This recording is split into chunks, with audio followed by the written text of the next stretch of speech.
Log on, tune in, find out. Another good idea from Cambridge.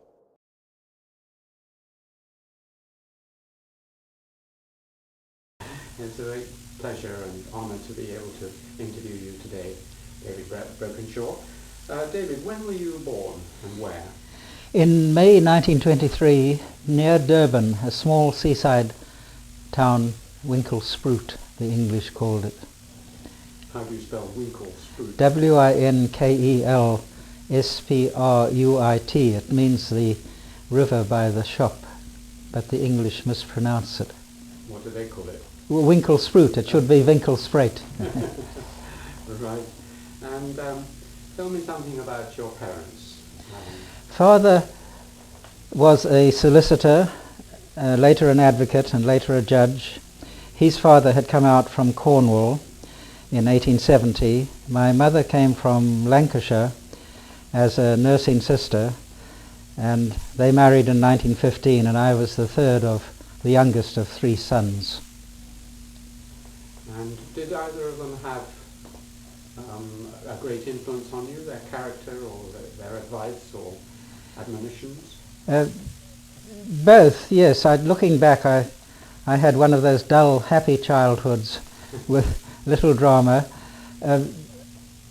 I think I'd say for my mother, a concern for the poor. She had done her nursing training in the slums of Edinburgh about the turn of the century, and she said some of the conditions there were as bad as anything she saw in South Africa.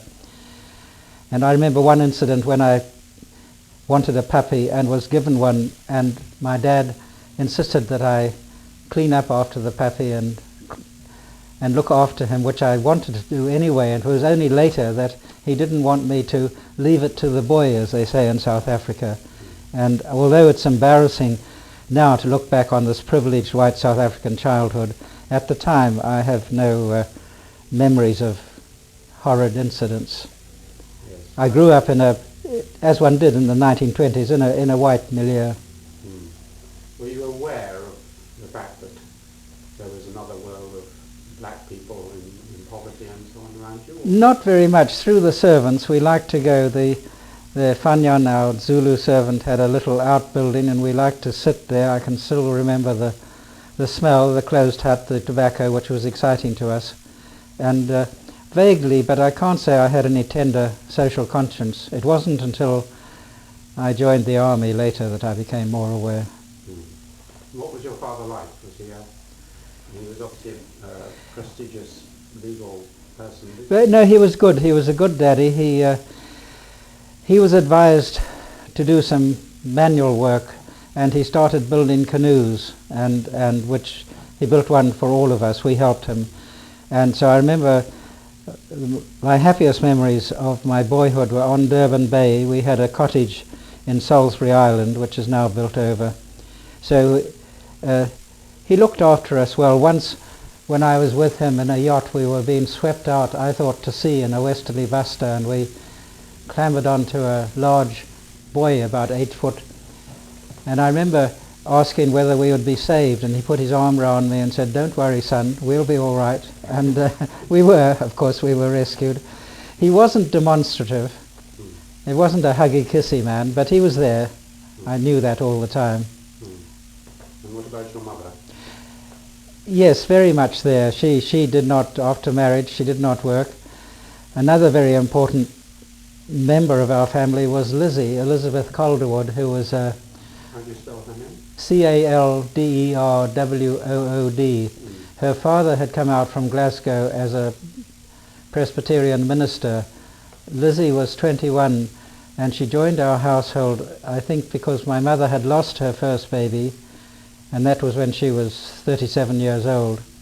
My mother was 11 years older than my dad, and by the time I was born, she was 45, but I survived, and Lizzie was a major figure. She was always there. She was there for 6 years, but I remember she told me when I met her when she was an old lady that I cried when she left because I said she should stay with me 12 years. She had been 12 years with Guy, my eldest brother. I see.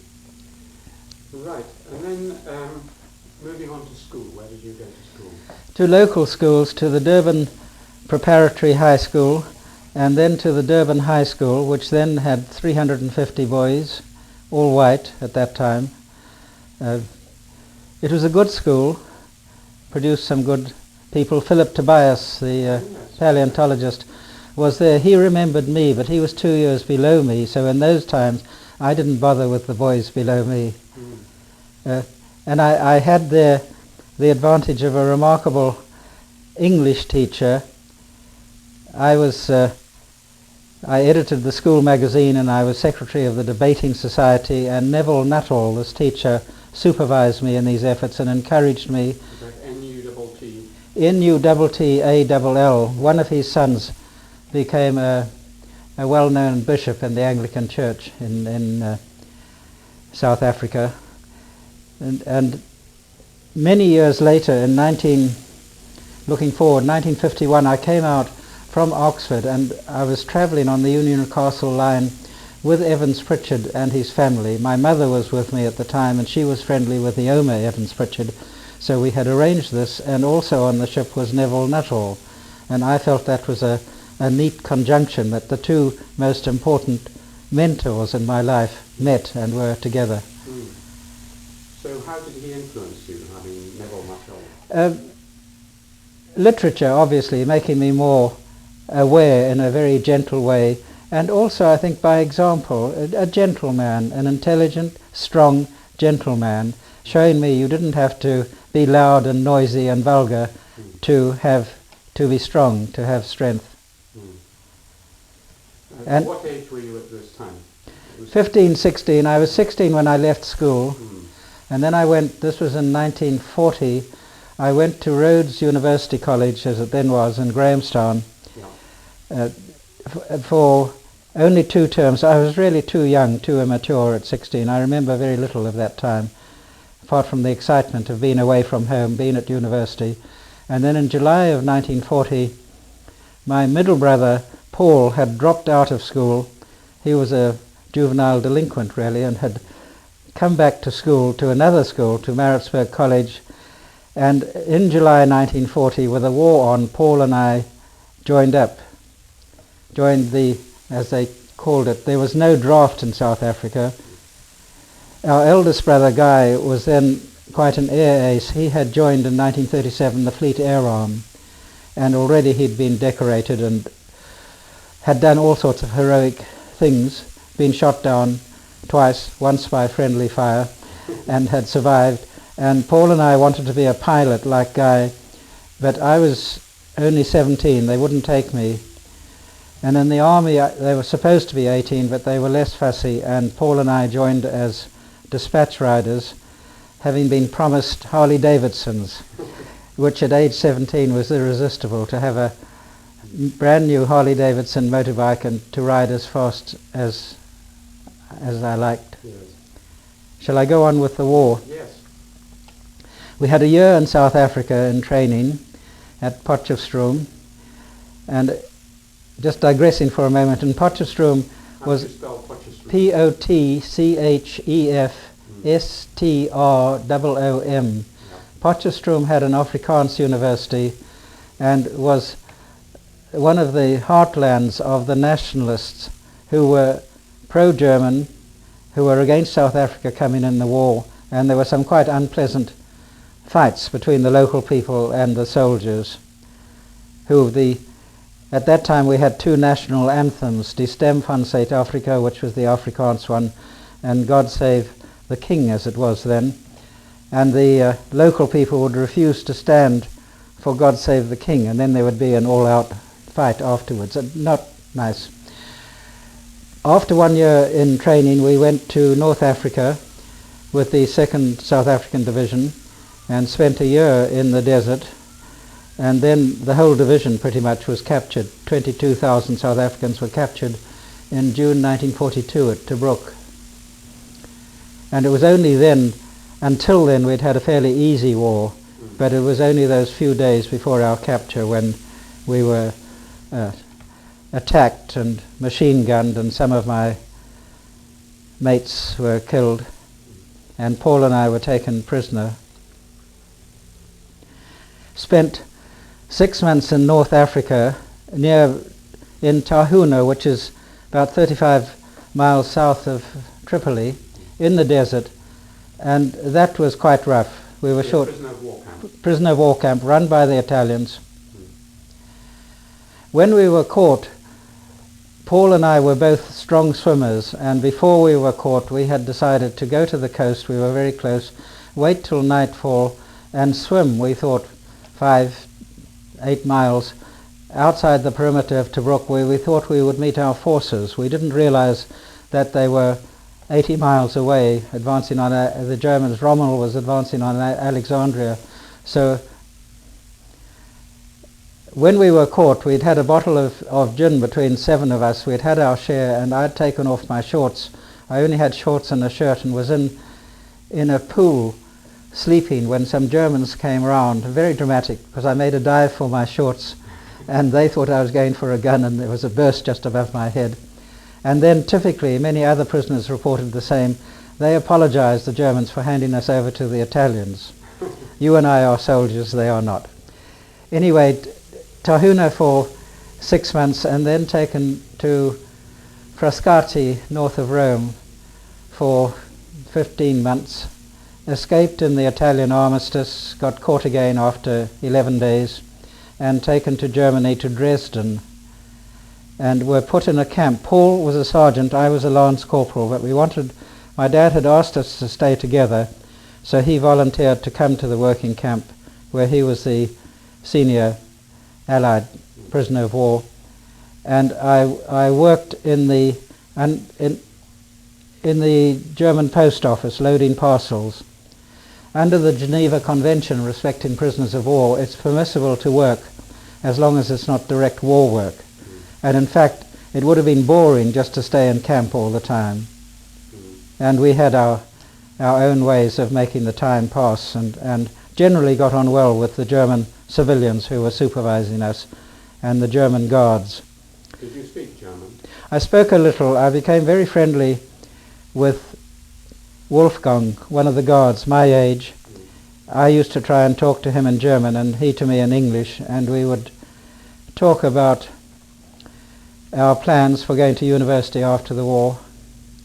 And I only realized afterwards, because this is an important part of my personal history, that I was in love with Wolfgang. I didn't recognize until I was 31 years old, and I met Bernard, who became my life partner, when I was 31. I would not recognize that I was gay. Wolfgang and I had a very close relationship, and there were many of these relationships, unusual between a German and a Brit, but many of them had homoerotic elements, although there was no physical expression. And I was very distressed when Dresden was bombed. That was in February the 13th, 14th, 1945. I was desperate to see Wolfgang. I was more concerned about him than about the 15,000, 20,000 people who had been killed. And when he saw me, he said to me in German, don't speak to me again. And I was told by Horst, the camp commandant, that Wolfgang's sister's flat had been bombed and she had been killed, and his nephew, so I could understand. How close were you to the bombing? We were 8 kilometers from the center of Dresden, so there was no direct bombing, but we could see it. The RAF bombed by night and the United States Air Force by day. And going through the town later,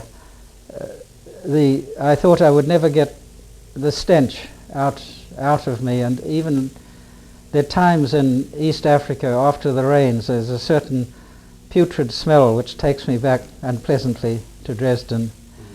And there were signs all over town in German, who loots will be shot, and we saw Mr. Christensen, the Red Cross representative, a Dane. He came round and he warned us that he couldn't protect us if anybody looted, and there would be photographs both of Germans and Belgians who had been caught looting. And at that time a number of Americans came into our camp, and they were in very poor condition. They'd been captured in the Ardennes and brought there, and one of them looted and was caught, and my brother went to his trial and said there was nothing he could do. He was found guilty and shot. I should move on because I'll spend all the time on the war. The prisoner of war period was important to me. I remember thinking, after the war, I'm not going to be pushed around. We didn't suffer much unpleasantness. Once in North Africa, I was slapped by a sentry who thought I had insulted him. But that was a sting. It wasn't awful. But I didn't like being young and proud. I didn't like being pushed around. And I can't say I've been able to do that all the time. But there are times when I still think, I don't have to put up with this, whether it's academic cruelty and pomposity or just bureaucratic hurdles. So in a way it's been good for me. And also it was good. I went back as soon as I could. We were demobilized and sent to Britain and then to South Africa. My father, by the way, was in Britain. He was a judge by then, and he was chairman of a South African Prisoners of War Relatives Association. When Paul and I saw him in Brighton, where the camp was, he was trying to telephone in the days when you still used pennies, and Paul said, "Don't waste your pennies, Pop, we're here." And it's one of the few times when he hugged us. So we went back to South Africa. I went back, got back in July, and I wanted to join the Air Force. I still had this, it's taken me years to get over this, a shame and embarrassment. I thought I should have been a hero, like Guy, my eldest brother, who had disappeared off his aircraft carrier in 1942, the same time when we were captured. He was never seen again. And fortunately, really the atomic bomb was dropped in August, so that made it unnecessary. But I can remember Paul's fiancée, later his wife, being furious with me for wanting this. Then I went back to Rhodes University and was able to finish a degree in 2 years. They had acceleration. And then, and this, what was the subject? I did political science and economy. I thought I had ideas. By then I was quite aware. I'd started during the army years, and I was quite aware of the problems in South Africa. And I thought that if I could become familiar with economics, I could persuade the whites that it was not only morally right, but economically to their benefit to loosen up on blacks. Then I applied for an L.C. Bellot scholarship. One or two were awarded each year to Cambridge. They're similar in value and conditions to the LCELSIE and then BALLOT. Elsie Bellot was the widow of two men who had both been very rich mining tycoons, and she'd left her money for these scholarships. They accumulated during the war. The trustee said it would be unfair when so many of our boys, as they called it, were in the army. 8 were awarded in 1947, and I was given the 8th. In those days they announced number 1, number 2. And I think there were two things in my favour. One particularly, that I'd been a prisoner of war, and they felt sorry, the trustees felt sorry for me. And 2, although I was hopeless at rugby and cricket, which are very important for these sort of things, I was a fair swimmer. I had swam for Natal under 15s, and that pulled me through. And without that scholarship, I certainly would not be here now. That changed my life. I didn't know where I was going, really. I had started in my last year at Oxford, at Rhodes, I had started anthropology courses, first of all with J.D. Krieger, that's Krige, who wrote The Realm of the Rain Queen about the Levedu and what was then Northern Transvaal, and his wife Eileen Jensen Krieger, who'd written about the Zulu. And then shortly after that, Monica Wilson was appointed, and I was one of her first students.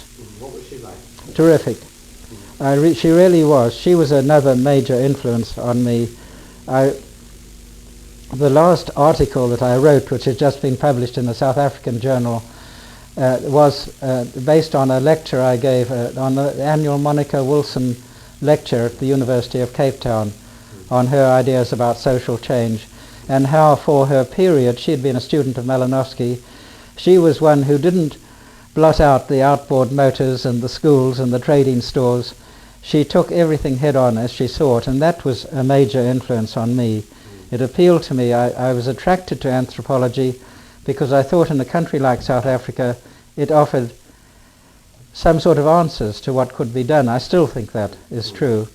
She also influenced me because on Sunday evenings she would ask a few of us round to supper. Murray Carlin, who became a lecturer in English, and Hamish Dickey Clark, sociologist, were my close friends, and we went several times. And when I myself became a teacher at the University of California, Bernard and I made a regular habit of having students, undergraduates and graduate students, to our home on Sunday patio lunches, and I know how much it meant to them. And it was Monica who started this informal meeting. Her son, Francis Wilson, is a very well-known economist in South Africa, director of a research institute.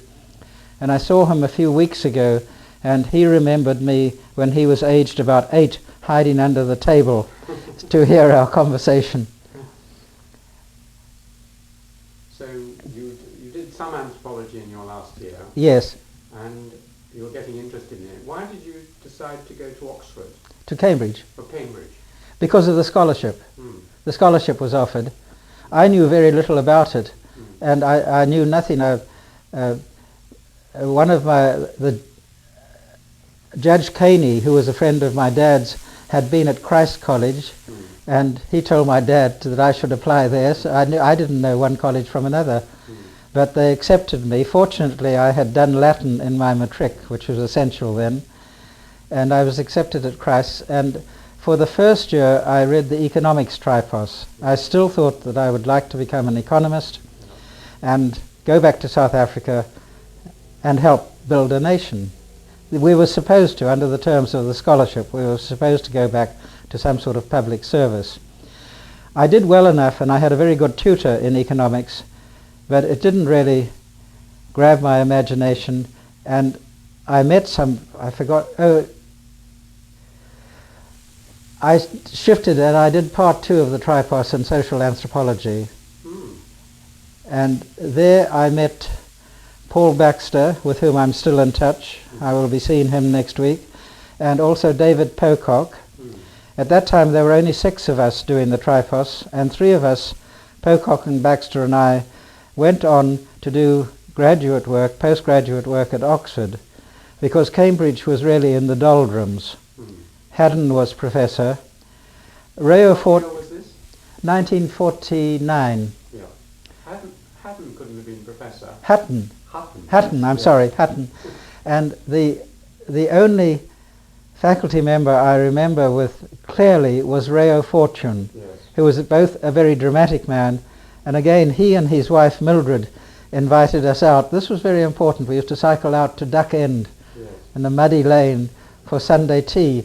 And the tea was always welcome. Post-war rationing was in force. I mean, Mildred gave us nice cakes, but it was more talking to these remote academics in an informal atmosphere. And Rayo was never informal. And his lectures were spellbinding. They were supposed to be very difficult to follow sometimes. They were. It was like following a movie where the plot wasn't clear.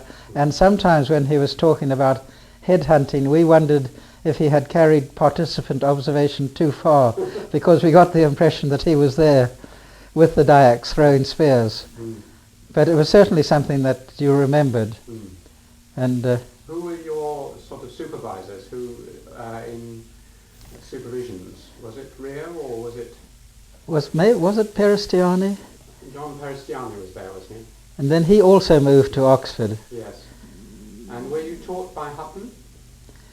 I think we went. He wasn't very impressive. No, it was his last year, wasn't it? Yes, and we also did some archaeology and some physical anthropology. It was very far removed from the American Four Fields, but we did a smattering, and we went out on a dig for Roman coins and that sort of thing. Yes. But I remember more my own contemporaries, and I met then Godfrey Lienhardt, who came over from Oxford, and he was another important influence, both in terms of anthropology and in terms of, he was the first Roman Catholic that I got to know well. He and his friend Talok Davis, who went on to become Attorney General in Malaysia. Is that T-A-L? Talog Davies, Welsh obviously. And they came, they had friends at Cambridge. I met them several times. Unusual to me because I had associated Catholics with rather peasant Italians and Irish, and not the sort of thing I'd be interested in. And Godfrey was one of the brightest men I ever met. And as well as that, he and Talloch were Catholics, but they could joke about it. They were relaxed. They weren't like my Methodist grandfather, who was very strict, so much so that all his sons, including my own father, were agnostic and had no religion. And as a result of that, I started going to Father Gilby, later Monsignor Gilby, who was the Catholic chaplain at the time, quite well known. And I moved to Oxford, as I said, in the graduate year, and I finished instruction at Oxford and was received there, with my sponsors being Evans, Pritchard and Godfrey. And this, I think, gave rise partly to the belief that Evans, Pritchard and Godfrey were proselytizing for the church and brainwashing us, which was insulting. E.P. knew through Godfrey that I was going to be received, and he asked if I would like him to come along and sign the form as a sponsor, and I said that I would be honored. But I find it difficult to say exactly what pulled me to the Catholic Church. We Catholics would say it was the Holy Spirit, which outsiders would regard as a cop-out, but it wasn't E.P. or Godfrey. So I joined the church then. You're still a Catholic? Still practicing Catholic. very important. I had a long period, I don't know, should I digress now and go? That was in 1950, June 1950, and later on, 1954, which I'll describe later, when I was in the colonial service, I met Bernard Riley and decided to spend my life with him. And at that time, I was 31 years old. I had actually resigned from the colonial service and was going to try my vocation as a Catholic priest. I wanted to go back to South Africa, learn Zulu, and as a sort of reparations, really, become a priest in Zululand, and not to bring the message to the heathens, but to try and bear witness, really. And then I had the only time in my life I was seriously ill was, I think, the result of a inner tension between recognizing that I was gay, loving Bernard, and wanting to be a priest. And eventually I decided the right decision, I'm convinced, to go with Bernard. But at that time, because I was gay, I did not receive communion. The Catholic Church, as you know, still has major problems with homosexuality. So for 10 years or so I did not go. And eventually, when I returned to Ghana, I discussed this with a wise Catholic priest who was headmaster of a Benedictine school, and sitting on the terrace sipping whiskey at night, I told him about being gay, living with Bernard, and he said quite impatiently, well, don't you know that God made you and God loves you and you have no problem? I'll give you communion tomorrow, and get me another whiskey. Nice. Am I digressing too much? No, that's lovely. Tell so me something about Bernard. Probably this is a good point. About Bernard. Yes. Bernard, when I met him, was also in the colonial service. He was 3 years younger than I. He was teaching at Tanga High School. At that time there was no university in what was Tanganyika, later became Tanzania. But Tanga High School was the oldest in the country. It had been founded by the Germans. It was well set up with, I suppose, about half the staff being white, British, and with some Africans and Arabs. And it was the school which prepared people for university. And several of Bernard's students, he was teaching geography. He had done geography and geology honours at Manchester University. Like me, he had been in the forces during the war. He had been in army intelligence in India, what is now India, Pakistan, Sri Lanka. And when I met him, I remember very clearly, at the Tanga Yacht Club one Sunday evening, we both liked sailing, and he came in. I'd heard about him. He'd been away to Dar es Salaam, and when he came in, when he sat down, that was it. I was bowled over, and he persuaded me. He said, I'm going to spend my life with you, which at that time, 1954, I had never imagined, and it wasn't easy. We had 6 months together in Tanga, and we had to be quite discreet, because although some men, including senior officials, had liaisons either with Africans, usually younger African women, or even African younger men, for two equals to be together was unacceptable. So, for example, we went, instead of going to the Tanga Club for the British films, we went to the open-air India cinema, where we would be the only Europeans, and saw quite a few Bollywood films. One of them, Aan, became our sort of theme film, and I've only last week, Aan, A-A-N, it was a major hit in 1952, and only last week Magnus, a young German friend of mine, found a copy for me, so I'm going to see it on DVD when I get back to South Africa. Bernard resigned at the end of his tour.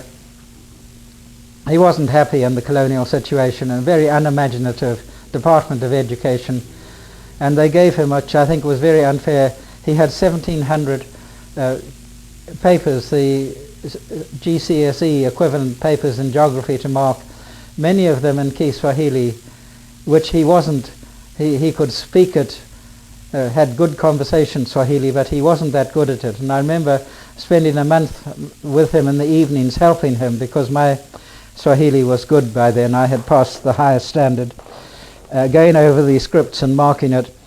But for that and other reasons, Bernard enjoyed the actual teaching, he enjoyed his students, but he didn't like the colonial bureaucratic setup, and he decided to resign.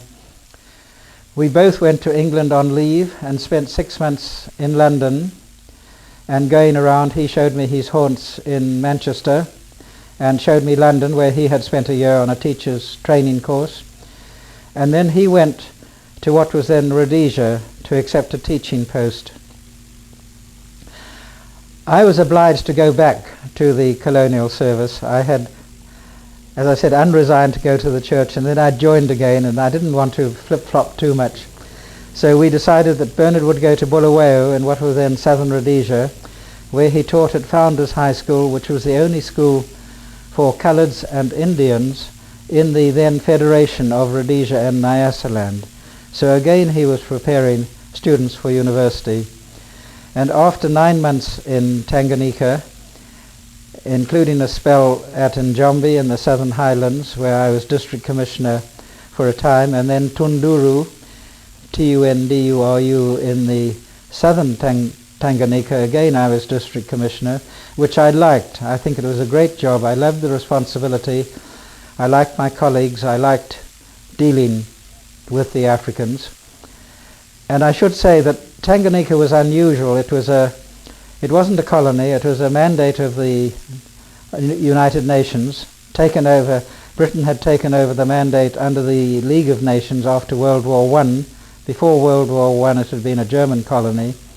So there was no heavy hand of colonialism, and also we knew that the end was coming. None of us thought it would be as quick as it was. And I can remember of my 5.5 years in the colonial service in Tanganyika, I can remember a few incidents that embarrassed or made me ashamed. There was one in Tunduru when the Liwali, the headman of the town, which was half a mile away, Liwali is Liwali, a Muslim headman, came to me very politely, and it was the feast of Eid, and he asked if they could have the usual drumming, and I said, of course, why do you ask? And he said the wife of my predecessor, the district commissioner's wife, had said that drums gave her a headache and had forbidden them, and I still cringe at that. So I asked him in return if he minded if I joined them, and we had a great party. But there were I can honestly say there were few incidents of that sort. I had worried when people told me that as a district commissioner, if there was a hanging in my area, I would have to witness that. and I've always been strongly against capital punishment, and I didn't think I could do that. And fortunately that only happened at major centres, so it never arose. But otherwise I'm proud of my service there. And going back to Oxford, it was John Beattie whom I met there. What is the chronology? When was Oxford before this colonial? I'm sorry, I'm jumping about. Oxford was after Cambridge. I spent 2 years at Oxford. Doing I did a B.Lit. Baxter and Pocock and I all joined. At that time, EP discouraged anthropology as an undergraduate subject. Yeah. So we came in. Baxter and Pocock had both read English with F.R. Leavis at Cambridge, and I had read economics first of all, and then just part two of the in anthropology. So we did B.Lit. I did a 20,000 word thesis on the Southern Nguni, I call them, the frontier wars of the Xhosa and the British in the 19th century, which is, I haven't reread it, but it would be embarrassing to read it because at that time I relied on sources such as Thiel, the main historian. Many more sources have since come to light. But as a result of that, the B.Lit was passed. Max Gluckman was my external examiner. And then Who was your supervisor for that? Godfrey? Godfrey, yes. And then at that time I hesitated between doing administration or going on with anthropology. And it was John Beattie, whom I met then, who was doing his DPhil at Oxford. He had spent 9 years in the colonial service and then come back to it.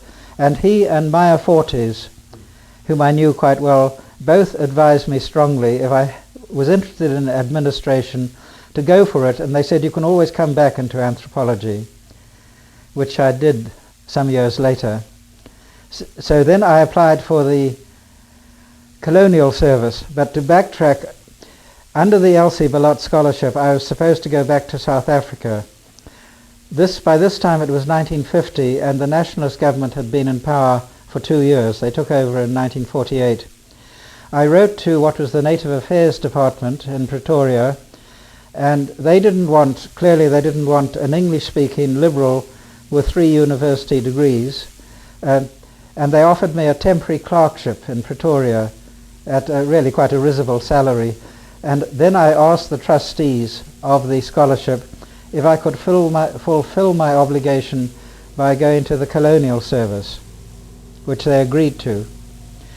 First of all, under the influence of Godfrey and EP, I applied to the Sudan Political Service, and I had a very polite rejection, and they explained that at that time, this was 1950, Sudan became independent in 1955, and they told me informally it wasn't politically expedient to appoint a white South African.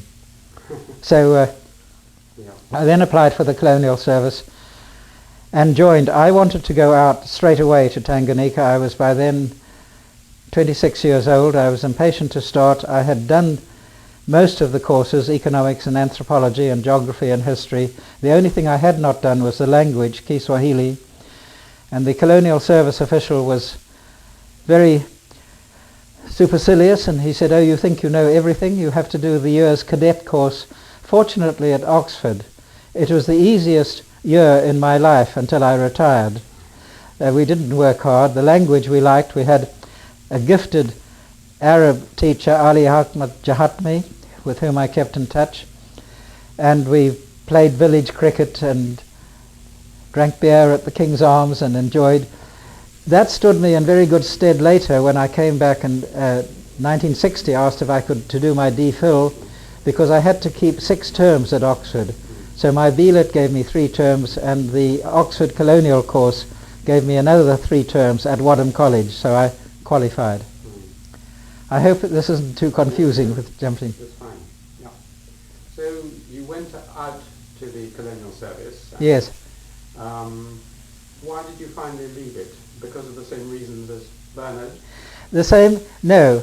I left it because of Bernard. Basically because of Bernard, I wanted to join it. This was in 1956, and I remember saying to my contemporaries that another reason was that I was convinced independence was coming. I had met Julius Nyerere in 1956 when I was district commissioner in Njombe, and he came round with a delegation from TANU, the Tanganyika African National Union. He was little known then, but I gave a party for him, and he was one of the most impressive men I've met anywhere, politician or not. My mother was then staying with me. My parents had separated.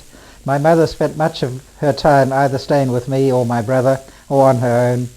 And I remember the way Nyerere, when he came to the room, saw my mother as the eldest person, went to her, sat down beside, and talked politely to her in a charming way.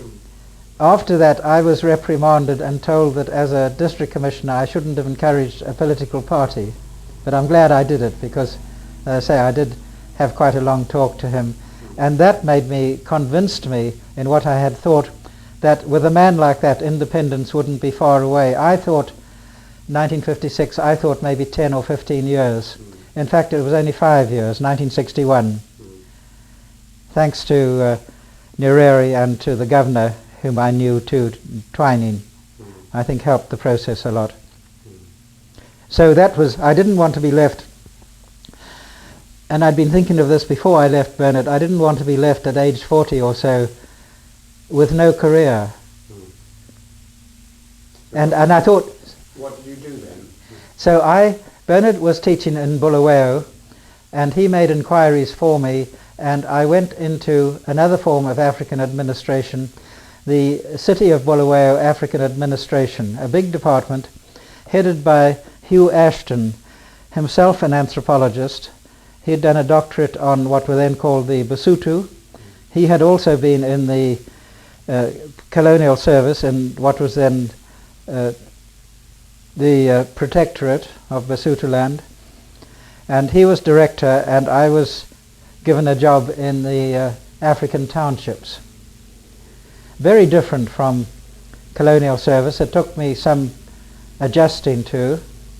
I was given a Harley Davidson to drive around with, which I liked, but it took me some time to adjust from being a district commissioner, not because of pride, but I was a little king in the bush, and here I was part of a big hierarchy, and the city council, I was an employee of the city council, and we were subject to the whims of the white councillors, some of whom were liberal, some of whom were blatantly racist. So, but fortunately, because of Hugh Ashton's inspired and enlightened leadership, I think Bulawayo was one of it had the best housing in southern Africa, I'm convinced of that. And I worked in an innovative home ownership scheme where Africans were encouraged to own their own homes. The rent was deducted from their employers, so we didn't have this huge problem that all South African municipalities now have of rent arrears. It was paid simply to us. Money from the beer gardens went into building swimming pools and an arts centre, which I encouraged. So it was strangely, it was a good time, and looking back we were naively idealistic. Bernard had found his high school, was encouraged by the openings for his coloured and Indian students. He got them admitted to, he broke a lot of the bars, he got them admitted to the formerly whites-owned swimming bars and to the formerly whites-owned cinemas by shaming them and calling on the Constitution, which was supposed to outlaw discrimination. And we both felt we were doing good jobs, and we even thought of, we had a flat in town, we even thought of building a house. We had looked at a plot of land and we thought we could live our lives there. And then in 1958-59 the struggle for independence broke out, and we realized very soon that there was no place for us. Had we stayed, we would either have had to effectively join the revolution and be put in jail, or join the whites and been against it. So we decided to leave, and under the influence of an American professor, and his wife. Bernard applied for a Fulbright scholarship and got a scholarship to Indiana University, where he did a PhD in geography. I wrote to Paul Baxter and said, what should I do? And he advised me to apply for a post in social administration at the University of Ghana, where Paul was teaching. I got the post, so we went our separate ways. And I taught in Ghana for 4 years. Fortunately, by conferences or taking leave, Bernard and I were able to meet at least once a year. In his third year at Indiana, Professor George Kimball, who was his supervisor, was asked to recommend somebody for a temporary post in geography at the University of Ghana. And he recommended Bernard, who was writing a thesis comparing natural resources in Ghana and Zambia. So Bernard joined me for a year. We shared a house, and otherwise we had a longish separation, which was painful, but I think in a relationship ultimately it strengthened it, because when we were together there were inevitably the few minor irritations, but when we were apart and came together again, we realized that this was our life, being together. And I think when finally we did in California come together forever, we were much stronger for it. Can I go on about Ghana? Yes. I taught for the 4 years a course in social administration, and these were about 25 men and women in the middle level civil service, as in social security, community development, healthcare, prisons, a variety of occupations, including a few from Cameroon, Nigeria, Togo, and they came for a 2-year course in social administration, highly motivated, because when they passed it was a barrier. They got better housing, they got an allowance for a motor car, which was very important, their salary increased. So as I say, they were highly motivated. They were mostly in their 30s and were a joy to teach, and they taught me a lot. And so this was my first experience of an independent country. This was 1959 when I went. Ghana had been independent 2 years earlier. I'd lived in Tanganyika, but that was of course under colonialism, and this was liberating for me. At the time there were a number of white South Africans. Once I went to Nigeria on a conference, and the 3 people representing the University of Ghana were all white South Africans, 2 of them who were exiles for political reasons, and there were a number of teachers and others about. But I felt at home immediately in Ghana, and although I haven't been back since 1988, I know if I step there tomorrow, it's like a second home to me. I taught some courses, as well as social administration. I taught some courses in the Department of Sociology, which housed some anthropologists, including Paul Baxter and Raymond Smith, who later went on to Chicago. And the head of department was a remarkable African American called St. Clair Drake, who had been one of the first black students in anthropology at the University of Chicago. And it was he who arranged for me to teach anthropology courses, and he arranged my teaching so that I could do field work. With Paul Baxter's guidance, I chose a community called Larteh, L-A-R-T-E-H, which is on the Akwapim Ridge, A-K-W-A-P-I-M, which is less than an hour's drive on the hills near Legon, near the university, so it was easy access. And I did teaching Monday, Tuesday and Wednesday, and then Wednesday afternoon I would drive to Larteh and come back on Sundays and have half a day at Labadi Beach to acclimatize, to get used to my other life. And that worked fairly well. It was an unorthodox way of doing field work, but I did that for about 3 years, plus spending time in the vacations when I could. And it may not have been ideal, but it suited me. Why were you doing field work? Sorry, I was doing field work because I wanted to join Bernard, and under the influence of our American friends in Rhodesia, we both knew that we had to have a PhD. Yeah. to get a decent post at an American university. Yeah.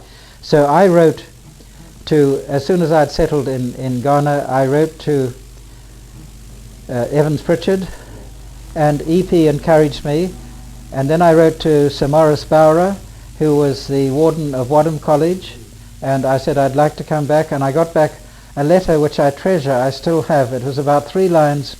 He said, "My dear Brokenshaw, Professor Evans Pritchard spoke about you, and that's quite all right. You can do whatever you like. The bursar will tell you how much to pay." And I compared that with Bernard, who was struggling through a variety of required courses at Indiana University in education and all sorts of subjects, whereas all I had to do was a dissertation. EP appointed Paul Baxter, who knew Ghana well, as my supervisor, and although Paul Baxter left after 2 years, he left the University of Ghana, he continued as my supervisor and was invaluable to me. And again, it was a question of setting an example, because since then I myself have supervised many students, and I often remember how helpful Paul Baxter was. He would send me weekly air letters, I would send him drafts, commenting, criticizing strongly, recommending books to read, recommending what not to do, what not to read, encouraging there all the time. And I know that's for me, one of the most important functions of anyone who's at a university. Although certainly at some of the American universities, any form of teaching I think was sometimes undervalued in terms of research and publications. But Paul helped me, and then I did the research.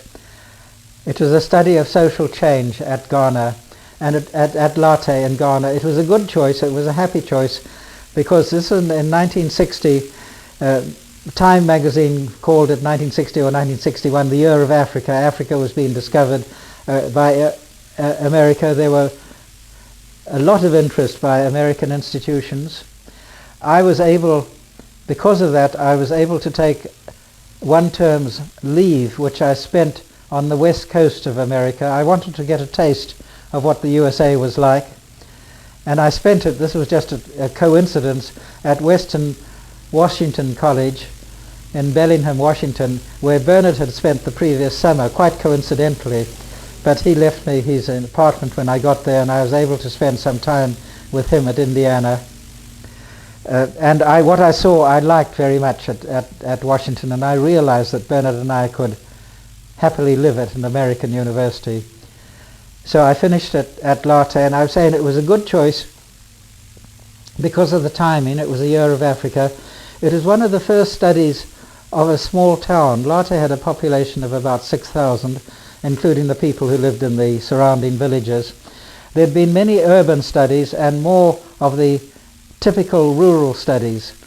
I had hoped to do a study in the north of Ghana, like Jack Goody had done, but Paul Baxter sensibly pointed out it would be very difficult to get to. It was more than a day's drive from the south, so he persuaded me to go to Late, which was an inspired suggestion because it was, one of the first small town studies, and it attracted a lot of attention, and also because my main thesis was that Late had suffered a lot of change with colonialism from the early 19th century, the impact of Christianity. The Basel Mission had built up one of the biggest churches in southern Ghana, the advent of cocoa, which Polly Hill had described from the 1870s, the cash economy, and the beginning of a globalization with Late spreading out.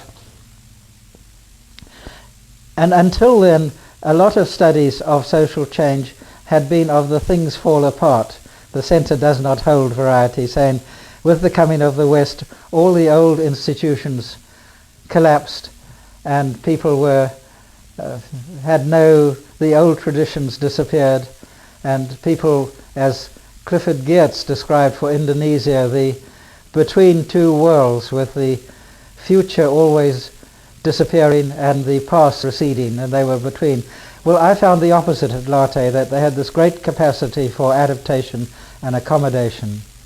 And the result of that was that My book, I wrote up my dissertation, which was accepted at Oxford, and then published it under the title of Social Change at Latte, Ghana. And it had, I checked recently, it received 22 reviews, most of them favourable. One French journal liked it, but they said it was, my French pronunciation isn't very good, trop de descriptif pour un lecteur français. So I've been accused of that in other circumstances of being too descriptive. And I would be the first to admit my strengths are not in detailed analysis. I'm a good ethnographer and describer, and I've got other achievements, but as I say, analysis is not top of the list. But for whatever reasons, it was well received, and more important to me, it was the people of Latte loved it. Many of them could read English. I sent out many copies, and when I went back in 1970 on a visit, I was embarrassed to find the chief, Nana Asiedu, who was a good friend of mine, was holding an informal court. And he said, just wait a moment, greeted me while I finish this, and one of the elders produced my book and said, here it is, Brokensha, page 176. And it was very embarrassing. Other anthropologists have reported this reaction, that the printed word, although all I was doing was reporting what they told me, but it had all the authority of a sacred text. And that, at least, I more or less got it right, they thought. You did a very long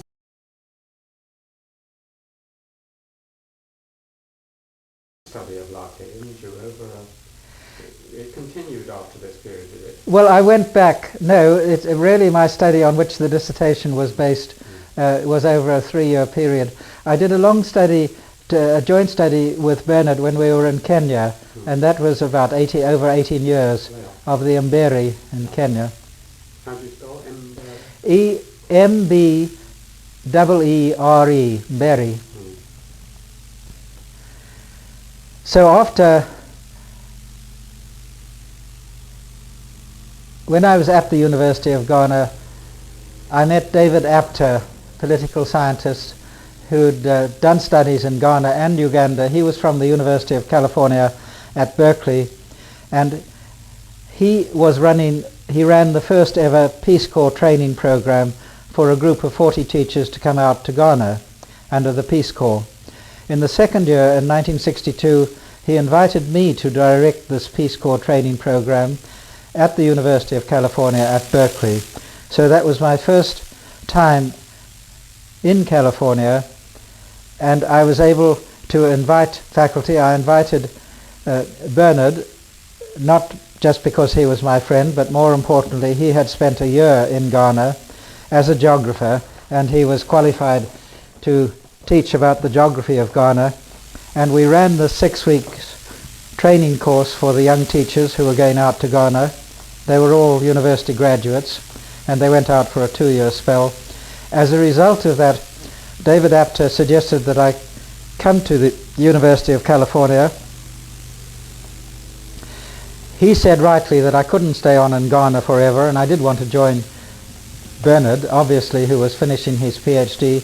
So the following year I had an appointment with Apter and Seymour Martin Lipset, who were directors of the International Institute of International Studies at Berkeley. I had an administrative post, so I stayed at Berkeley. Bernard was still at Indiana. You say you had an administrative post? Well, it was not an academic post. Yeah. I was an administrator. I was secretary and really administrator of the institute, which had a number of research grants. I arranged conferences. I did a couple of edited books. I built up African Studies department. I made sure the library had good holdings in African Studies, that sort of thing.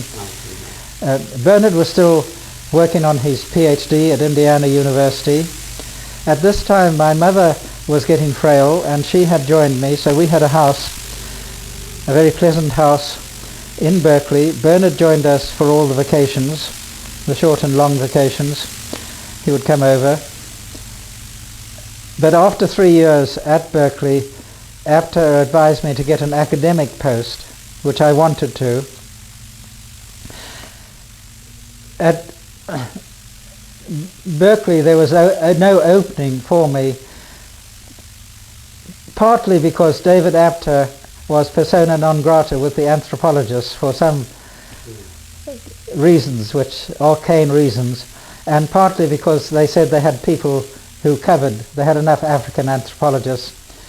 So I applied at one of the other California universities at Santa Barbara, which is 2 hours north of Los Angeles, of UCLA. And they were a smaller campus. At first I thought it was, I had dismissed it in my mind as a surfing college, which it is. There's good surfing there, but it also is one of the better of the smaller colleges, and I was very happy there, and probably happier than I would have been at Berkeley, because we had a lot of freedom. Charles Erasmus, who was the first chairman, believed in letting people, after our introductory courses were covered, we could teach what we liked. He said that way the students would get good teaching. I succeeded Charles after 2 years as chairman.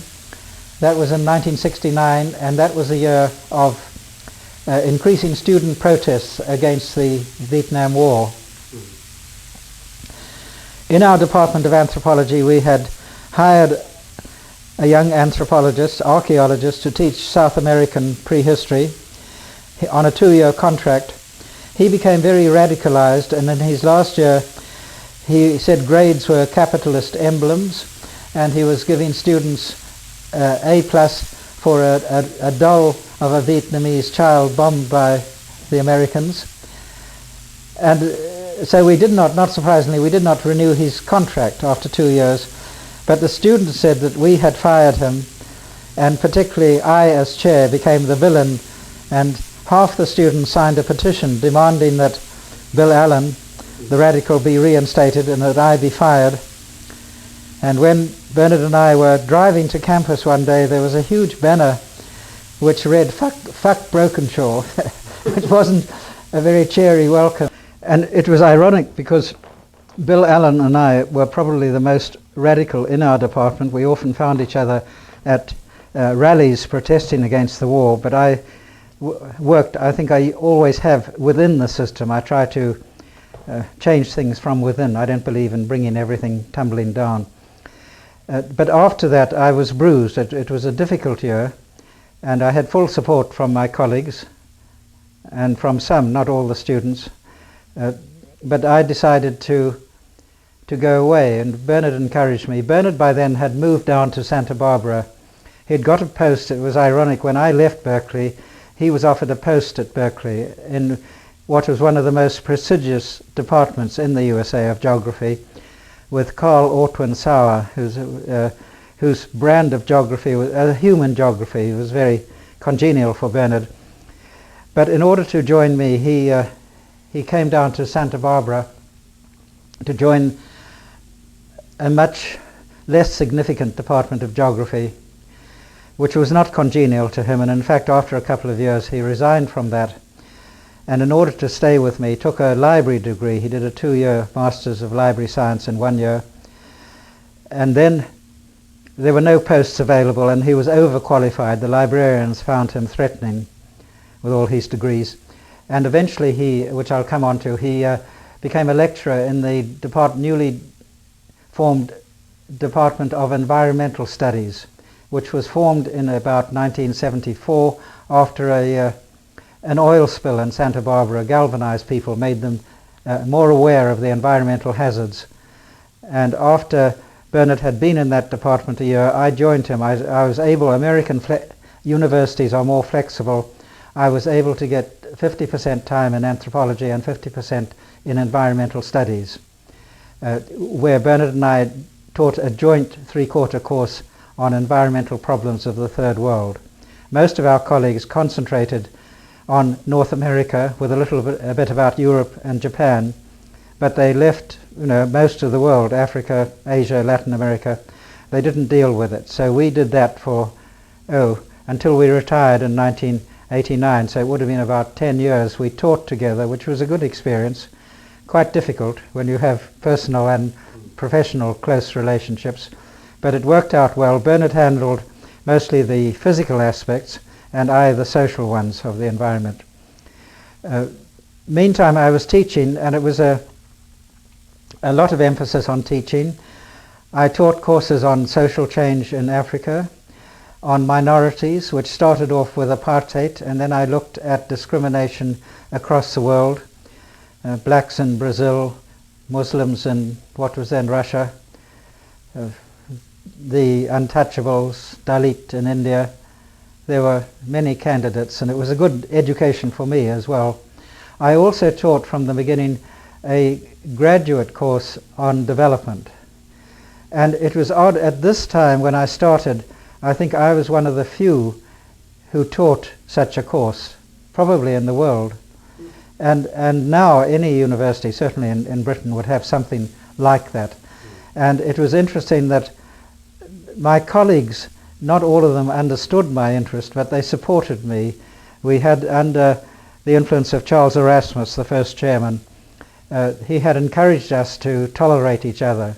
I thought one of my colleagues was too much an armchair anthropologist and should go out in the field. I'm sure some of them thought I was quaint, not only for my interests, but in a department of 20 there were only two other foreigners. There was a Mexican, Palermo, and an archaeologist, Brian Fagan. I was the only practicing Christian as a Catholic of the group, and I was the only gay in the department. So I think it says a lot that some people have the idea that America and American institutions are so rigid and doctrinaire and fundamentalist, but I found a great acceptance of diversity, certainly in this environment. And many of my students, most of whom I'm still in touch with, many of my students went into either to teach development at universities or to posts in the World Bank or Oxfam or something development related. And this was at a time when academic jobs were scarce. And that's one reason, of course, for the growing popularity of development. The other is an increased awareness that anthropology does have a contribution to make. At the same time, I was a director for 25 years of a non-profit Institute for Development Anthropology with two American anthropologists, Michael Horowitz and Thea Scudder from the California Institute of Technology, and Horowitz from State University of Binghamton, New York.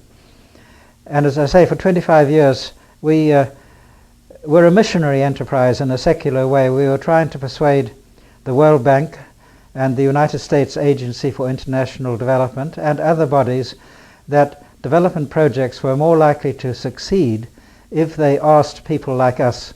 And we had a roster at its height of 400 anthropologists, many of whom came from developing countries, who were available for consultancies and advice. The United States Agency for International Development, I think in 1978, introduced a requirement that all projects had to have a social soundness analysis. Before that, they'd have to have an environmental analysis, which was accepted. The social analysis was resisted by the economists and the lawyers who tend to still to dominate world development, but accepted, and the results showed that the projects were much more likely to succeed. Ideally, anthropologists should be involved right at the beginning in drawing up the program, during the program, in monitoring it, afterwards in evaluating, and it's very seldom that we've been able to have this follow through from beginning to end. But after spending my professional lifetime in this field, I'm convinced that of the righteousness of our cause, and I think slowly more and more agencies are accepting. The USAID at one time had employed 60 anthropologists, but unfortunately many of them became bureaucrats willy-nilly. They became sucked into the system, seldom spent time in the field. The director, when I left, of USAID was not an anthropologist, but had been a Peace Corps volunteer. He'd spent 2 years teaching in Peru, So this makes an enormous difference. As I say, so many Americans are quite insular and have little idea of abroad. So there was a breath of fresh air coming in through us and Peace Corps volunteers and so on. Is there more you'd like to say about development anthropology? Because I know it's your main field of interest, or is that... Yes, well, just briefly, as I said, there was some, I found less so in the USA than in Britain. In Britain, some leading anthropologists remained skeptical. And in fact, I went in 1982 to 1984. I spent in London as director of the University of California Student Exchange Program. We have about 200 students in 15 universities in the UK and Ireland. And Isaac Shapira encouraged me to get an affiliation with LSE, just so I could use the library and attend seminars and so on. And I was told at a meeting to discuss this, I was going to be an honorary fellow or whatever they called it, there was some objection, not to me personally, but because I was known to be doing development. And did we really want to do development? But anyway, I was accepted, and I met no personal animosity. But it seemed to me quaint then, still does. I would say, personally for me, it's been a fulfilling, I know being able to help in various projects, if nothing, making the impact less harsh than it would have been. I mean, this seems like a lame excuse, but for example, in resettlement, my colleague Ted Scudder is probably the world expert on the forced resettlement of people, particularly as a result of man-made dams. I mean, the numbers run into the millions. The Three Gorges Dam in China alone displaced 1.5 million. Scudder was involved in that from the beginning with the Canadian contractors. And through him, more provision was made for the people. Their lives are still miserable. They've been disruptive. They've been relocated. But more provision had been made for services, for schools, for a number of other things to make that relocation more difficult. We're not just band-aid people, though I do believe that we have had some influence on the policies, which is the important part of World Bank and others.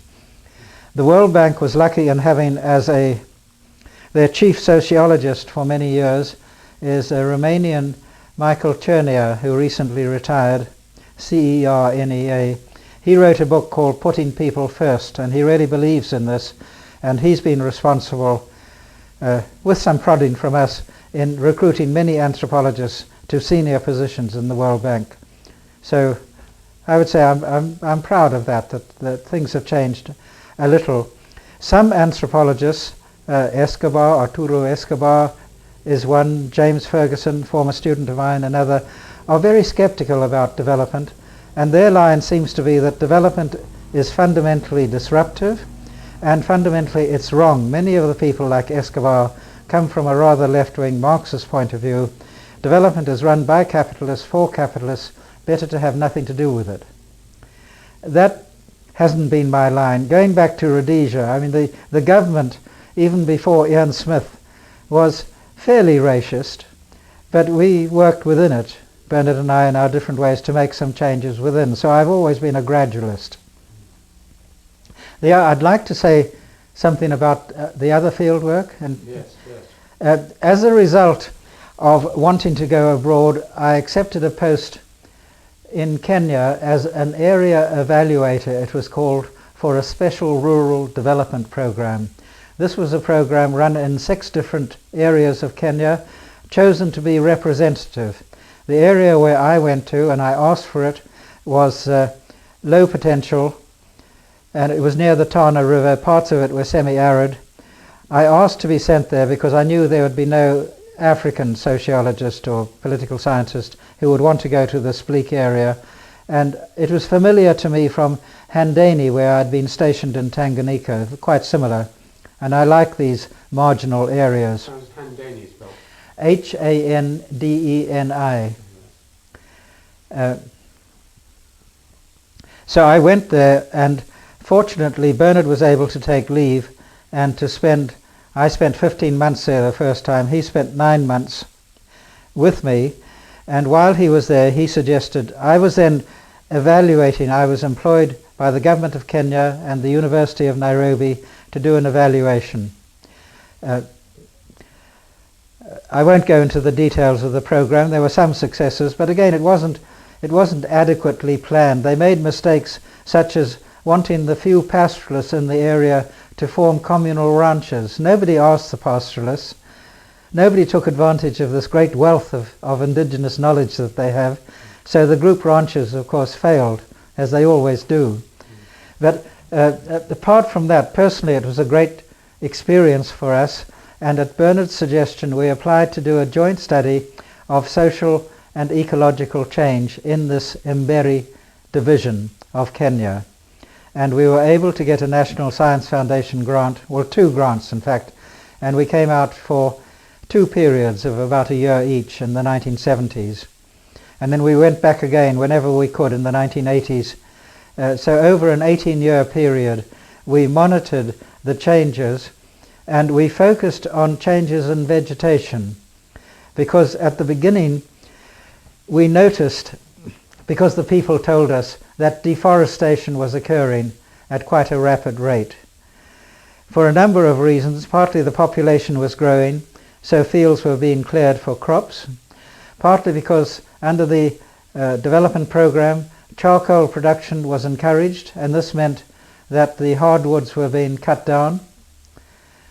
I remember once Bernard and I he was photographing a man who was chopping down a hardwood tree near a stream, and he looked at us and he said, I know what you're thinking. He said this in Swahili, but if I don't chop down the tree, who will feed my children? Who will feed my children? Will you? I mean, he's making the point that he had no other way of getting cash. He knew it was environmentally degrading, and that taught us a lesson, not to be too disapproving.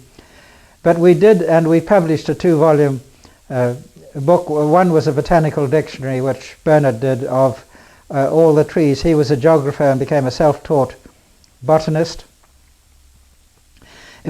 We were very impressed by the indigenous knowledge. This was my introduction really to indigenous knowledge of the people. We would go around with schoolboys and schoolgirls, and in walking, at first all I would see is a forest, trees, and they would say, there we are, Mr. David, you are asking about that tree, and they would point, and all I would see were trees, and they'd say, come on, and they would show me, this is a tree which is good for when you have a cut or to make a chair or whatever use it was. And the old men knew even more, and the women knew a great deal about firewood. And we became instant pioneers in what was called social forestry.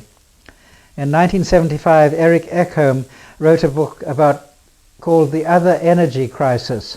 The main energy crisis was oil, of course, in 1974, but the other energy crisis was the deforestation, the disappearance of woodlands. So the vegetation became it was a neat focus of our work, how the houses were no longer made of wood, but they were roofed with corrugated iron. How when we first went there, a lot of the old people were dressed in skins, and nearly all the household utensils, instruments, weapons were made from the trees. And within our period of study, that all disappeared. The forestry department's response again was to encourage communal woodlots, which seldom work, because the assumption here, which I've been fighting all my professional life, is that out there is a community which is cooperative. And this, of course, was the main reason for the collapse of Nyereri's Ujamaa program, which was founded on the belief that people are cooperative. They're not. I mean, they'll cooperate within a small family group or one based on religion, but a village is seldom. There are always feuds and factions. And also, when woodlots were established, very often the women did all the work, were expected to, of watering them and guarding them and weeding them. But when it came to selling them, the men expected to get the results. So we, in and out of season, Bernard and I were encouraging the foresters to ask the local people what they wanted, what they knew about trees. One example is of one tree. It was a Melia volkensis, which we had seen growing in straight rows, obviously planted by local farmers. And we asked one of the foresters, who in fact was a British forester left over from colonial days, who was very snooty, and he said, oh, it's far too difficult to germinate. So they were planting easy trees like eucalyptus and pines, which the local people didn't like, weren't much good to them. So we asked an old man who had a row of 20 Melia, and we said, how do you plant these?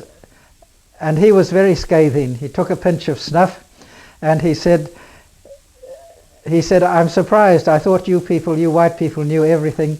Every Karithi is an uncircumcised boy. It's a very insulting thing. Every Karithi knows that. You follow the goats around. The goats eat the seed from the marah, and the enzymes do the work, and then you plant the excreted seed. And we told the forester that. I don't think he believed us. But they could easily have collected these and planted the Melia, which is a multi-purpose tree. It provides shade. The goats eat the fruit. It's a good hardwood tree for building. And compared to eucalypt, it's 10 times better. So as a result of that, in 1980, I co-edited with Mike Warren, an American friend of mine, whom I had first met when he was a Peace Corps volunteer. I taught him. And he was very much interested in indigenous knowledge, and we edited a book called Indigenous Knowledge and Development in 1980. And this was one of the first of that sort. We had a collection of people, many of whom came under the influence of Robert Chambers at Sussex. I had known Robert in Kenya working on the Special Rural Development Program, and he brought in 6 or 7 writers, and we wrote about a range of instances where indigenous knowledge never supplemented Western knowledge, but where it was a very useful add-on to work that any development should be worked on both. We had some difficulty persuading not only the World Bank people but African scientists. One Kenyan had spent some years at Utah State and came back with a PhD in agriculture, very high tech. And when I talked to him about indigenous knowledge, he laughed and he said, David, you think I must go back and ask my illiterate old grandmother? And I said, exactly. But I don't think I convinced him. Okay, so you retired in 1989, but I'm sure you didn't stop doing all the things that you've been doing before. No, I retired in 1989, and we decided to move to England, having spent 2 years there with the education with our Californian exchange students. Bernard, although he'd been born in England, had spent all his life outside. I'd only known England in my student years at Cambridge and Oxford. But those 2 years showed us a different England where we thought we'd like to go. And also Bernard had been a lecturer. He was not entitled a temporary year-to-year lecturer. He was entitled neither to a pension nor to health care. And he already had some health problems, so we thought it would be better to move to England where he could use the National Health Service. I should say that by 1995, the University of California, it was a great boon to us, allowed me to put Bernard as, it's a clumsy phrase, a same-sex domestic partner. They said, had we been together more than 2 years, and I said, what about 40 or whatever it was, and they allowed me to put him on my medical aid, which made a great difference, and also he was on the pension had he survived me, which he did not.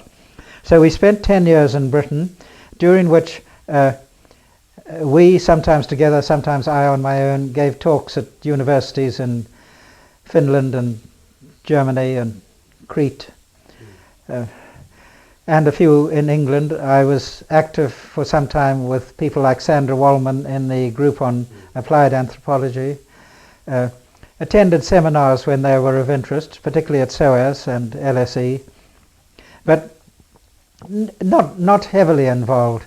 Bernard and I had decided when we retired that we wouldn't stick to our respective disciplines but explore the world. So we did a lot of traveling to far distances. We went to Europe many times. We went in England. We did a lot of traveling. We went to we did a lot of culture, opera, concerts, plays, and enjoyed. So I can't say that it wasn't unlike, I was by no means a Firth who remained producing an article a week, it seemed, until he was 100. And then in 1999 we went to South Africa, again for Bernard's health. He had problems, heart bypass, and we decided it would be better to go to South Africa, which we had visited together several times. I'd always hoped, although I'd despaired at times, of coming back to my native South Africa. I am fourth generation South African. I feel I belong there. So we settled at Cape Town in Fishhook and lived there together for 5 years, and then Bernard died mercifully very quickly. We had lunch 2 days before he died, and then he died peacefully 2 years ago after a stroke. I will stay on there. He knew he was dying, and Bernard told me, don't mope, make a life, get on with your own life, and that's what I'm doing now. I'm on my way around the world. I do remain somewhat involved. Martin West and Muggsy Spiegel, who of the University of Cape Town, arranged for me to be an honorary professor in the Department of Social Anthropology at the University of Cape Town. It's a very good small department. Owen Sichoni, my Zambian colleague, is very active in development. Occasionally I talk to his class if he's away, but otherwise I attend seminars, try to look wise, and enjoy the contact with the young.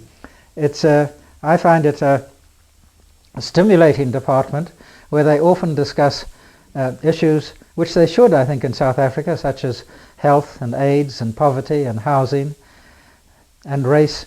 It's curious, I think there's some tiptoeing around the whole subject, whole topic of race in South Africa. Because of those apartheid years, people are afraid of being labelled a race. Even if you point to some obvious social differences between black and white, you have to be very careful how you phrase it. But despite that, I much enjoy it. I go in once for the weekly seminar, and I think the piece I did on Monica Wilson will be my last publication. I don't feel the need, or I don't have anything more to say on that. Well, you've had a very, very full life, and it's been fascinating listening. You touched on a number of people who earlier on in my life also influenced me, and I wondered whether we could just end by you giving a few words or pen portrait of one or two of them. Perhaps starting with Evans Pritchard, who you mentioned was the most influential person in a way in your life, or at least academic influence. What sort of man was he, and what sort of mind was he? Well, I found I seldom had long discussions about anthropology with him. When we came out together, when we travelled on the Union Castle liner from Britain to South Africa in 1951, he and I would often end up standing on deck, and he would talk about and I encouraged him about his early days in Egypt and his wartime period in Cyrenaica, which I loved, and I could listen to that a long time. We would talk together about whatever interested. He knew he was just I've heard other people say he was difficult, he was arrogant. I found him none of those things. He was always encouraging. I think there was the link which I mentioned, that his wife was South African. He hated the apartheid government, and it was difficult for him with his wife's family because his father-in-law had been a High Commissioner for South Africa in London. But he liked South Africa. I found him forthright and encouraging, and then shortly before his death, Bernard and I exchanged houses from Santa Barbara and spent a summer in Oxford. And he was beginning to fail then, and we would often meet him at in the 1970s. In the early 1970s. I think he died in 73, Yes. so it would have been about 71. And we would meet him at the Randolph or one of the pubs, and he was drinking more than he should. And Bernard was very good with him. He would say, "Come on, let's have another drink." And Bernard would say, "No, come on, EP, off we go home," which I couldn't possibly have said to him, but he was docile and he would go. He met Bernard early on. I took him to meet him, and there was never any problem. I wouldn't have expected any. I think he knew before I did that I was gay, and he was very fond of Bernard and encouraged us. I enjoyed also walking around the parks with him. Whenever I visited Oxford, he'd say, "Come on, we walk around the parks." So I found him, as I say, I can't add anything to him as an anthropologist, but as a warm human being, he was wonderful. But you mentioned a rather nice incident when you knew Polly Hill, and Polly was at a dinner party and heard that EP was coming out. This was at when the University of Ghana was celebrating its independence as a university, instead of being a university college, and EP had been rather sidelined in favour of all the East Europeans who were coming out, and he was quite disgruntled, rightly, because he had made more of a contribution, and he wasn't in a mood for serious talk. And at dinner, Polly Hill kept on badgering him about what he really thought about so-and-so, and EP was countering with light talk about the birds in the Sudan, pretending he'd understood. And eventually he turned to me and said, "David, who is this impossible woman you put next to me?" Which I'm afraid Polly heard. It was in his deaf ear as well. Yes, yes. Okay, well, moving on to another, the next brother, so to speak, in the famous three brothers, Meyer Fortes. Did you know Meyer at all? Quite well, yes. He was not as easy for me to get to know as EP, but very encouraging to me as a South African. It might be worth mentioning that when I was a graduate student at Oxford, there were 6 chairs of social anthropology in Britain, and 3 of them were held by South Africans. Schaap at LSE, Max at Manchester, and Meyer at Cambridge a bit later when he left to go to Cambridge. And it was Meyer, whom I mentioned, who was very sympathetic to my vacillating between administration and anthropology, and he and John Beattie encouraged me. In fact, Meyer arranged for me to be interviewed by Sir Roger Firth, who was head of the Colonial Service, and obviously said, "This is a good chap, look after him," because he gave me an easy time, and gave him my first choice of country, which was Tanganyika, because of John Beattie. I had decided I wouldn't go to Kenya because the Mau Mau there were signs that it was going to begin, and I didn't want to get involved after South Africa in another black versus white conflict. The other Africanist who you got to know quite well was Lucy Mayer. Yes, Lucy I didn't know so well, but I admired her. I'd had dinner with her a few times, and she was important as a pioneer in social administration, in applied anthropology. I think she had a difficult time because of this, as a woman too. It wasn't easy in those days. But the little I saw of her, she was always most encouraging, and she was a model in a way, for she got on. She seemed to get on well. When she went out to the colonies, they were then with Africa, she was outspoken and sensible, I thought. And I was very pleased when the Royal Anthropological Institute instigated the Lucy Mayer Medal for contributions to applied anthropology, and I regard this as one of my achievements. I nominated my colleague Thea Scudder for the first, and he was a very strong contender, and he got it, and he couldn't come to Britain, so I was able to present it at a professional meeting in Tucson, Arizona. He well deserved it. The other woman, Africanist, who I got to know a bit, and you must have known, was Audrey Richards.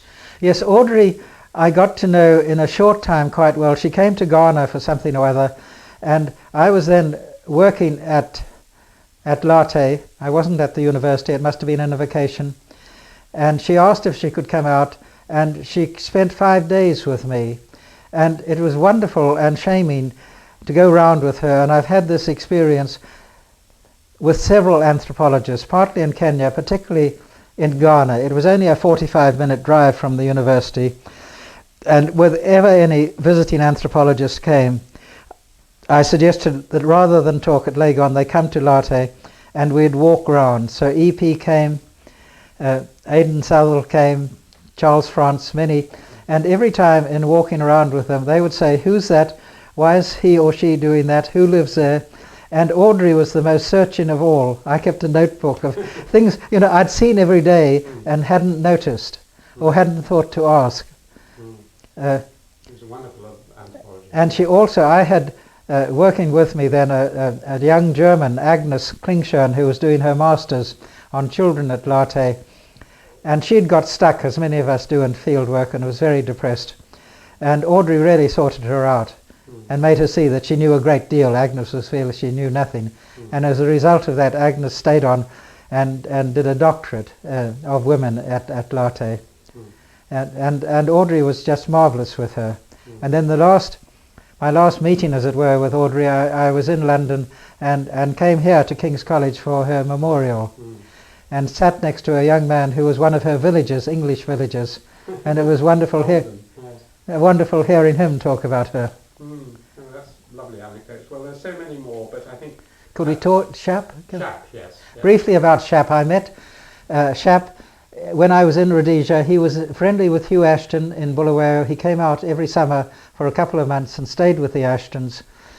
He encouraged me to write a history of Rhodesia, which I started on, but it was hopeless. I never finished it. And then when Bernard and I lived in London in the 1990s, I had a ritual. Jean Lafontaine explained it to me. I would go to the White House at 5 o'clock, phone and say, "It's David," and he would say, "Come up." I'd usually bring him a bottle of whiskey or whatever else he wanted, and we'd chat and have a drink or two until 6, and then I'd say, "It's time for the news," and we would leave. And that was very important. I think he enjoyed it. I did. It was once a month or so. And very often we invited him to lunch at our flat in Kennington. And he didn't like too big a group, but 6 or 8. And he enjoyed his few whiskies, a little frail. But again, he was one who encouraged me, and particularly when I was younger and starting on this. I think we all need a boost in confidence. And I've been lucky in meeting people like that.